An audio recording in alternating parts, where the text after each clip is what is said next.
आवाज सुनने के लिए कोई था, सीधे बोलोगे। मतलब ये इनका कहना है कि फिर से ये लाइन बोलिए कि आवाज सुनने के लिए कोई था। ये कह रही हैं कि हमारी आवाज टीचरों तक पहुंच सके। साक्षी राज, साक्षी राज आइए, आइए साक्षी, कैसी हैं आप? बढ़िया है। बढ़िया, ओके। तो साक्षी ने भी बोर्ड एग्जाम में बहुत अच्छा किया है। साक्षी आपका स्कोर क्या है? 405। 405 नंबर ले आई हैं, ये बहुत अच्छा स्कोर है।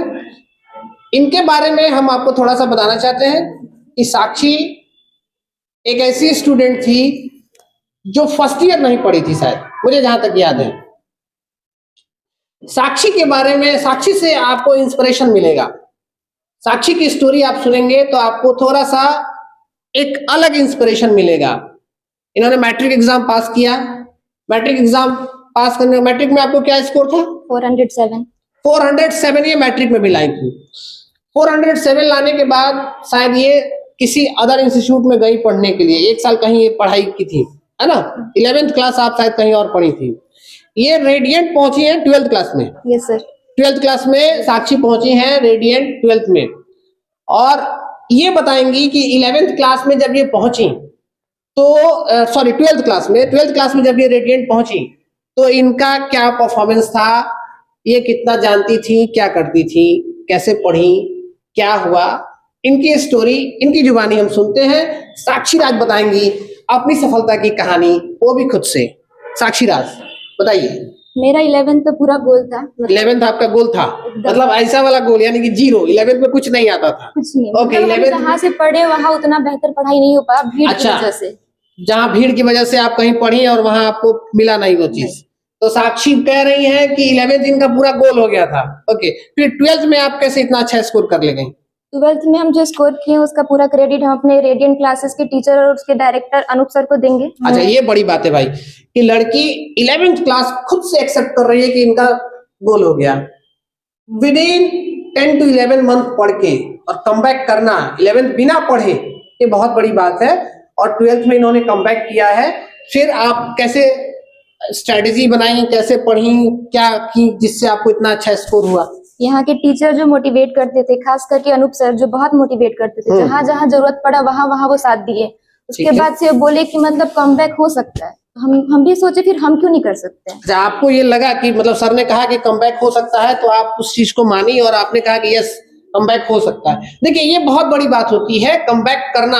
एक स्टूडेंट के अंदर आत्मविश्वास का आना, ये बहुत बड़ी बात है। अगर वो आ जाएगा तो हर बच्चा, आज जैसे साक्षी यहाँ खड़ी है, चाहे उसका टाइम खराब हो गया हो, चाहे छूट गया हो, किसी भी रीजन से हुआ हो, कम बैक किया जा सकता है। कम बैक किया जा सकता है, जिसकी उदाहरण आपके सामने है। ओके, नेक्स्ट, फिर आपने कैसे पढ़ाई की? उसके बाद यहाँ के जो भी टीचर थे वेल एजुकेटेड थे, बहुत बढ़िया पढ़ाते थे एक एक चीज को। और प्लस सबसे मेन पॉइंट ये है कि यहाँ पे भीड़ नहीं था। तो मतलब जो भी चीज था डायरेक्ट टीचर से पूछ सकते थे। वहाँ पे आवाज सुनने के लिए कोई था, सीधे बोलोगे। मतलब ये इनका कहना है कि फिर से ये लाइन बोलिए कि आवाज सुनने के लिए कोई था। ये कह रही हैं कि हमारी आवाज टीचरों तक पहुंच सके। मतलब बेसिकली यही बात होनी चाहिए कि अगर बच्चा क्लास में पढ़ रहा है तो उसका डाउट क्लियर होना चाहिए। अगर कोई चीज बोर्ड पे पढ़ाया जा रहा है तो वो समझ में आनी चाहिए बात। यानी ये कह रही हैं कि हमारी आवाज को सुनने वाला कोई तो था जिसने सुना इनके प्रॉब्लम को और उसको दूर किया, जिसका एग्जाम्पल यहाँ पे ये खड़ी है। ओके, नेक्स्ट, तो आप घर पे कैसे पढ़ती थी, क्या स्ट्रेटेजी था आपका? सेल्फ स्टडी करते थे। और कितना देर पढ़ते हैं ये मैटर नहीं करता है, क्या पढ़ते हैं वो मैटर करता है। अच्छा, कितना देर पढ़ते हैं ये मैटर नहीं करता है, क्या पढ़ते हैं ये मैटर करता है। That's the very good line, ये सही लाइन है। हाँ, फिर? तो हम ज्यादा नहीं पढ़ते थे, लेकिन सिंसियरली होके पढ़ते थे 5 से 6 घंटे। 1 साल की पढ़ाई करनी थी। 1 साल तो तुम ऑलरेडी कह रही है कि गोल कर चुके हैं, उसके बाद भी कह रही है कि हम ज्यादा नहीं पढ़ते थे। आप तो बहुत पढ़ती होंगी तभी इतना अच्छा स्कोर आया। तो हम 5 से 6 घंटे पढ़ते थे घर में, 5 से 6 घंटा पढ़ती थी। फिर? और उसके बाद इंस्टीट्यूट में जितना पढ़ाई होता था वो, इंस्टीट्यूट में आपके जितना पढ़ाई होता था उसको आप फॉलो करती थी। चलिए, बहुत अच्छी बात है। तो आप अपनी सफलता का पूरा श्रेय अगर एक लाइन में कहा जाए तो किसको देना चाहेंगी? ओवरऑल पूरा क्रेडिट तो रेडियंट क्लासेस और उसके डायरेक्टर अनूप सर को जाता है। Okay, thank you. चलिए, बहुत अच्छा, आप अपने फ्यूचर में अच्छा करें। आप भी शायद नीट के लिए पढ़ाई कर रही हैं? Yes sir. ओके, नीट की तैयारी कीजिए, नीट का एग्जाम है आपका, उसमें अच्छा परफॉर्मेंस कीजिए। बहुत बहुत बधाई आपको उज्जवल भविष्य के लिए। Thank you so much, please. Okay, तो ये कुछ स्टूडेंट्स थे और भी बहुत सारे स्टूडेंट्स हैं जिनका सबका इंटरव्यू ले पाना एक दिन में पॉसिबल नहीं है। हम लोग धीरे धीरे कई सीरीज में स्टूडेंट्स की कहानियां आपके सामने लेकर आएंगे, बताएंगे आपको कैसे बच्चों ने पढ़ाई की, क्या स्ट्रेटेजी थी, कैसे मेहनत किया, क्या उनके पीछे उनकी सफलता का राज है। इन हर चीजों के बारे में आपको अपडेट मिलेगा।